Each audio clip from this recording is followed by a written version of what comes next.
동탁은 낙양을 불태운 후 서쪽 장안으로 도망쳤다. 그곳에서 그는 새로운 수도를 세웠고 황제를 감금한 채 자신을 나라의 주인이라 부르기 시작했다. 황제의 명령은 나의 목소리다.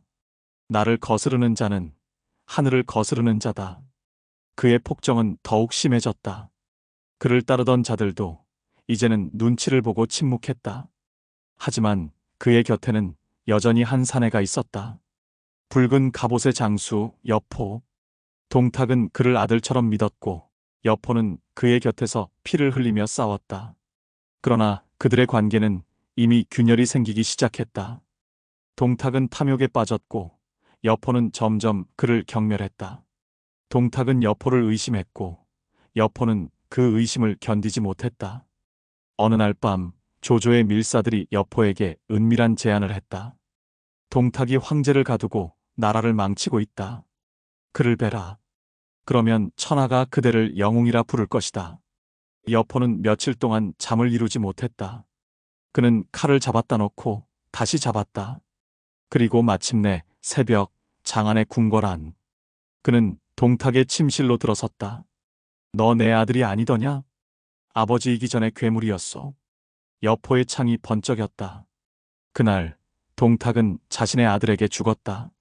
장안은 잠시 고요해졌다. 하지만 그 고요는 곧 더 큰 혼란의 서막이었다. 동탁이 사라지자 천하는 조조의 시대가 되었다. 그는 황제를 다시 낙양으로 옮기며 이렇게 말했다. 이제부터 황제는 내 곁에 있을 것이다. 나는 천자를 지키는 사람이다. 하지만 모두가 알았다. 황제가 조조를 지키는 게 아니라 조조가 황제를 지배하고 있었다는 걸. 조조는 반대파를 숙청하고 나라의 틀을 새로 짰다. 그는 공포로 질서를 만들었다. 그리고 속으로 중얼거렸다. 질서는 피로부터 태어난다. 이제 조조는 한나라의 충신이 아니라 새로운 시대의 창조자가 되었다. 한편 유비는 조조의 그늘을 벗어나 다시 떠돌고 있었다. 그는 여전히 관우, 장비와 함께 백성 곁에 있었지만 그의 마음속엔 깊은 혼란이 자리 잡고 있었다. 정의만으로 세상을 바꾸려 해도 세상은 내게 권력을 요구하는구나. 그는 각지의 군웅들을 만나며 뜻을 세우려 했지만 어디서도 오래 머물 수 없었다. 그의 이상은 여전히 순수했지만 세상은 너무 거칠었다. 그때 하늘은 또 한 번 폭풍을 몰고 왔다. 그 이름은 여포였다. 동탁을 죽인 후 여포는 새로운 주인을 찾아 이리저리 떠돌았다. 그는 조조 밑에 잠시 있었지만 곧 등을 돌렸다. 그는 세상을 얻고 싶었지만 신뢰를 얻을 줄 몰랐다. 나는 충성하지 않는다. 나는 살아남을 뿐이다. 그의 말은 잔인했지만 진심이었다. 조조는 분노했다. 저자는 맹수다. 살려두면 나라를 삼킬 것이다. 그리하여 조조와 여포의 전쟁이 시작됐다. 합의성 전투. 여포는 성 안에서 마지막까지 버텼지만 조조의 군은 점점 성을 포위했다. 바람이 불고 불길이 치솟았다. 하늘조차 붉게 물든 날 여포의 운명은 끝을 향해 가고 있었다. 성문이 무너지고 조조의 군대가 밀려들었다. 여포는 포박당한 채 끌려나왔다. 조조는 묻는다. 그대는 3번이나 주인을 배신했다. 이제 누구에게 충성하겠는가? 여포는 잠시 침묵하다가 말했다. 충성은 약자의 언어다. 나는 강자였다. 조조는 웃었다. 강자는 오래가지 못하지. 그는 손을 들었다. 그날 여포의 목이 떨어졌다. 그의 붉은 갑옷이 피와 함께 쓰러졌다. 천하 제일의 무장이었지만 천하에서 가장 외로운 남자였다. 동탁은 욕망으로 무너졌고 여포는 충성의 부재로 무너졌다. 조조는 권력 위에 섰고 유비는 여전히 길 위에 있었다. 이제 천하는 3갈래로 나뉘기 시작한다. 북쪽엔 조조의 위, 남쪽엔 손가문의 오, 그리고 떠돌이 유비의 촉. 영웅들은 서로의 이름을 부르지 않는다. 이제 서로의 목을 겨눌 뿐이다. 동탁과 여포가 사라졌지만 세상은 평화롭지 않았다. 나라 곳곳엔 군웅이 들끓었고 백성들은 또다시 도망쳤다. 조조는 황제를 등에 업고 북쪽의 실권을 장악했고 그의 깃발이 꽂히는 곳마다 질서가 생겼다. 그러나 그 질서의 바탕에는 피와 두려움이 있었다. 조조는 피를 흘려서라도 세상을 바로잡을 수 있다고 믿었다. 그는 명분보다는 결과를 선택했다. 그의 눈에는 이상주의자들의 모습이 늘 어리석게 보였다.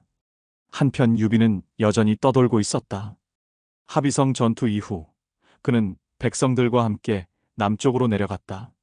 비와 바람, 굶주림 속에서도 그는 백성의 손을 놓지 않았다. 관우는 말했다. 형님, 세상이 이렇게 타버렸는데 우리가 지킬 게 남아 있습니까? 유비는 잠시 하늘을 보며 대답했다. 사람의 마음이 남아 있다면 세상도 버틸 수 있지. 그 말 한마디에 장비는 울컥했고 관우는 고개를 숙였다.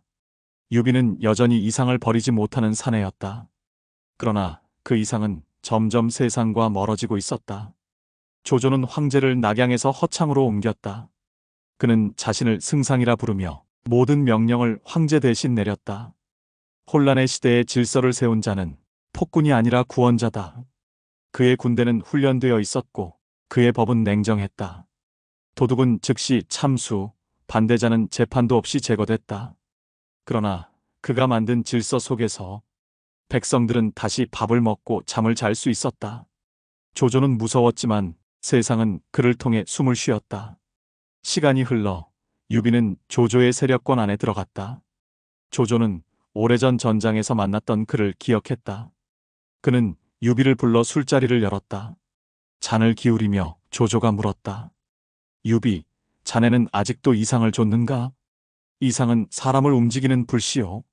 불씨는 언젠가 재가 되지. 두 사람은 웃었지만 웃음 속엔 칼날이 숨어 있었다. 그들의 대화는 짧았지만 세상은 그날부터 두 갈래로 갈라졌다. 한 사람은 이상을 위해 싸우고 한 사람은 세상을 위해 이상을 버렸다. 조조의 부하들은 속삭였다. 유비는 단순한 사람이 아닙니다. 그를 그대로 두면 언젠가 등을 돌릴 겁니다. 조조는 웃었다. 그래서 나는 그를 내 옆에 둔다. 적을 가까이 두는 게 친구보다 안전하지. 하지만 유비는 이미 눈치챘다. 자신이 감시받는 손님이라는 걸. 관우와 장비는 밤마다 탈출을 논의했고 결국 그들은 새벽을 틈타 몰래 도망쳤다. 그들의 탈출은 성공했지만 그날 이후 조조는 유비를 가장 위험한 적으로 여기게 된다. 며칠 후 조조는 부하들에게 말했다. 천하의 영웅은 누구라 생각하느냐? 원소, 손권, 공손찬, 유비. 틀렸다. 유비와 나뿐이다. 그 말과 동시에 멀리 도망치던 유비의 귀에도 조조의 이름이 다시 들려왔다. 조조, 그는 나를 이해하는 유일한 자다. 하지만 그 이해는 칼의 끝에서 이루어질 것이다. 조조는 황제를 등에 업고 세상을 다스렸고 유비는 백성의 마음을 품고 길 위에 섰다. 둘은 서로를 닮았으나 한치의 틈도 없는 적이었다. 세상은 이제 두 사람의 뜻 위에서 흔들리기 시작했다. 조조는 허창에 황제를 두고 스스로를 천하의 중심에 세웠다. 그의 군대는 강북 대부분을 정복했고 깃발 아래에는 수십만의 병사가 모였다. 그는 말했다. 세상이 혼란스러울수록 나의 질서는 더욱 빛난다. 그의 야망은 이제 단순히 북쪽이 아니라 남쪽 양쯔강 너머의 땅으로 향하고 있었다. 그러나 남쪽에는 새로운 이름이 떠오르고 있었다. 그 이름은 손권. 손권은 아버지 손견, 형 손책의 뒤를 이어 젊은 나이에 강동을 다스리고 있었다. 그의 나이는 아직 30이 채 되지 않았지만 그의 카리스마는 노장들조차 눌렀다. 바다는 나의 방패요. 강은 나의 성이다. 그의 군대는 해전에서 무적이었고 백성들은 그를 신뢰했다. 그는 강동의 호랑이라 불리며 조조의 북진을 견제하는 유일한 세력으로 떠올랐다. 그런 손권의 곁엔 조용히 세상을 분석하던 한 천재가 있었다. 그의 이름은 주유. 조조의 세력이 커질수록 유비는 점점 더 밀려났다. 그는 패망한 군웅들의 땅을 전전하며 백성들과 함께 다시 길 위에 섰다. 그의 곁에는 여전히 관우와 장비가 있었다. 그러나 그들의 군세는 너무 작았다. 먹을 것도 사람도 부족했다. 그때 한 마을의 노인이 그에게 말했다. 와룡이라 불리는 제갈량이 남양의 초가집에 은거하고 있다 하오. 그가 세상을 바꿀 재주를 가졌다 하더이다. 유비는 그 말을 들은 순간 가슴이 뛰었다. 세상을 바꾸려면 내게 지혜가 필요하다. 그렇게 그는 직접 제갈량을 찾아 나섰다. 눈보라 속을 뚫고 험한 산길을 3번이나 올랐다. 사람들은 그것을 삼고초려라 불렀다.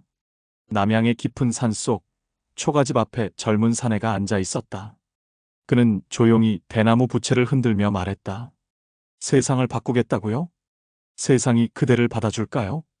유비는 무릎을 꿇었다. 나는 세상을 얻고 싶은 게 아닙니다. 백성이 웃는 나라를 보고 싶을 뿐이요. 제갈량은 잠시 유비를 바라보다가 미소 지었다. 그렇다면 나의 지혜를 당신에게 드리지요. 그 순간 세상의 판도가 바뀌었다. 지략의 시대가 열린 것이다. 며칠 후 제갈량은 유비 앞에 지도를 펼쳤다. 그의 손가락이 천천히 움직였다. 조조는 북쪽을 차지하고 있습니다. 손권은 남동의 강동을 지키고 있죠. 우리가 설 자리는 서남 익주입니다.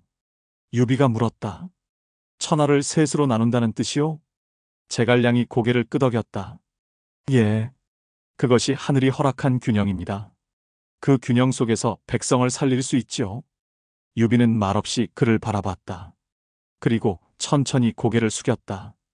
그대가 나의 천명이요. 그날 유비의 이상과 제갈량의 지략이 하나로 합쳐졌다.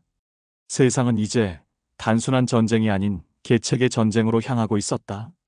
조조는 북쪽을 완전히 장악한 뒤 드디어 남쪽으로 진군했다. 그의 병력은 80만. 하늘을 덮을 듯한 깃발과 함성 소리. 그는 말했다. 하늘 아래 2개의 태양은 있을 수 없다. 손권이든 유비든 이제 끝을 보자. 조조의 군대는 강을 건넜고 그 소식은 곧 강동의 손권에게 전해졌다. 주유는 창을 내려놓고 웃었다. 드디어 바람이 불기 시작했군요. 손권은 조용히 말했다. 그 바람을 불로 바꿀 사람은 바로 우리다. 그리고 제갈량이 강동으로 향했다.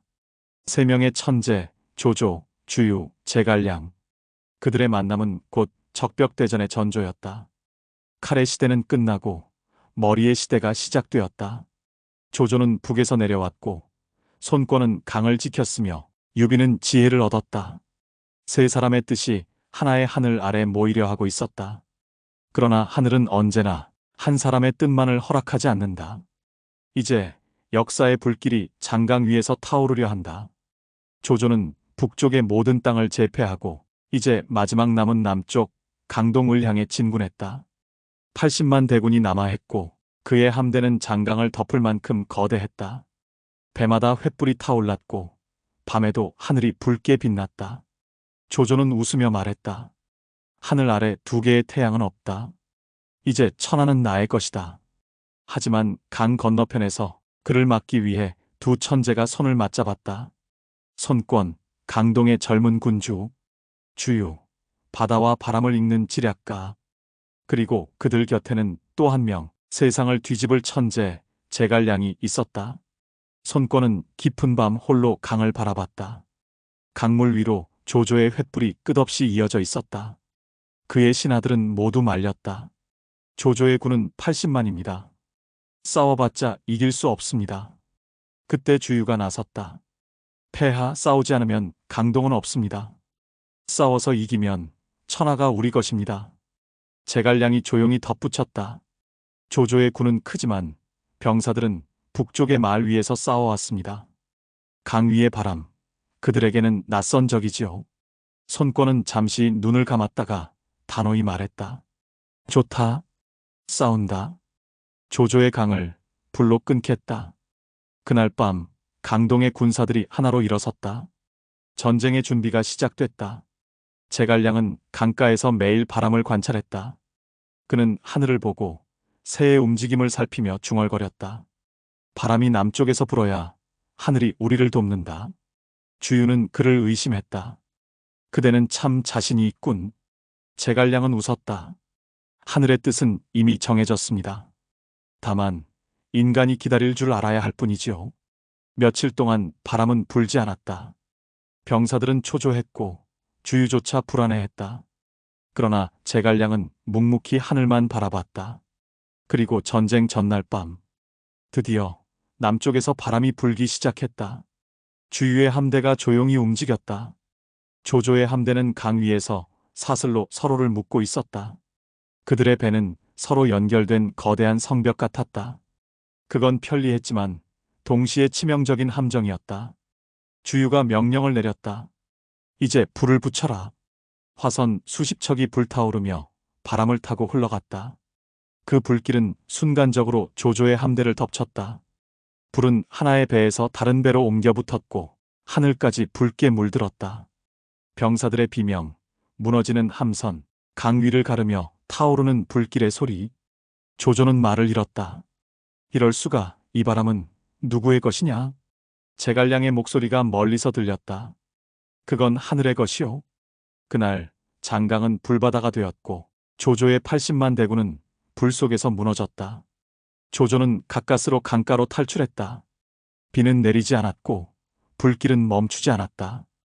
그는 하늘을 올려다보며 중얼거렸다. 제갈량, 그대는 나를 이긴 게 아니라 하늘을 이용한 것이다. 손권은 불타는 강을 바라보며 말했다. 이 승리는 바람의 승리요. 인간의 오만에 대한 심판이다. 제갈량은 조용히 고개를 숙였다. 오늘의 불길은 천하를 셋으로 나누는 불씨가 될 것입니다. 조조는 살아 돌아갔지만 그의 야망은 꺾였다. 그의 병사들은 흩어졌고 남쪽은 더 이상 그의 땅이 아니었다. 손권은 강동을 지켜냈고 유비는 제갈량의 계책으로 남쪽에서 세력을 일으켰다. 세상은 이제 세 갈래로 갈라졌다. 위 조조, 오 손권, 총 유비. 그리고 그 균형 위에 새로운 시대가 열리고 있었다. 불은 꺼졌지만 전쟁은 끝나지 않았다. 조조는 권력을 잃지 않았고 손권은 강을 지켰으며 유비는 드디어 한 나라의 주인이 되었다. 세상의 질서는 무너졌지만 역사는 균형을 택했다. 이제 천하는 셋으로 나뉘었고 세 명의 영웅이 서로를 향해 검을 든다. 적벽의 불길은 끝이 아니라 새로운 시대의 시작이었다. 적벽의 불길이 꺼지고 세상은 마침내 세 갈래로 나뉘었다. 북쪽은 조조의 위, 남쪽은 손권의 오, 서쪽은 유비의 촉. 세 나라는 서로를 견제하면서도 피할 수 없는 전쟁의 균형 속에 존재했다. 천하는 갈라졌지만 세 영웅의 마음은 여전히 하나의 하늘을 올려다보고 있었다. 그러나 그 하늘 아래 이제부터는 영웅보다 시대가 움직이기 시작했다. 유비는 제갈량의 도움으로 서천을 얻고 드디어 스스로 황제의 자리에 오른다. 나는 백성의 눈물을 닦기 위해 이 자리에 섰다. 그의 즉위식은 검소했지만 그 순간만큼은 세상의 중심에 섰다. 그러나 왕관의 무게는 너무 무거웠다. 세상을 위해 싸웠지만 이제 그가 지켜야 할 것은 나라였다. 그의 눈빛은 변했고 그의 마음은 점점 무거워졌다. 그는 이렇게 말했다. 의로움으로 세웠지만 나 또한 권력의 무게를 피할 수 없구나. 조조와 손권은 손을 잡고 서쪽 유비의 촉을 압박하기 시작했다.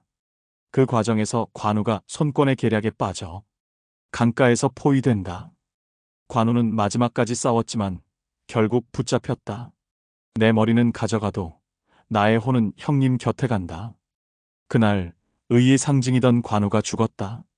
손권의 군대에 의해 관우가 처형당했다는 소식이 전해지자 유비의 가슴은 분노와 슬픔으로 타올랐다. 관우의 원수를 갚지 않으면 내가 사람이 아니다.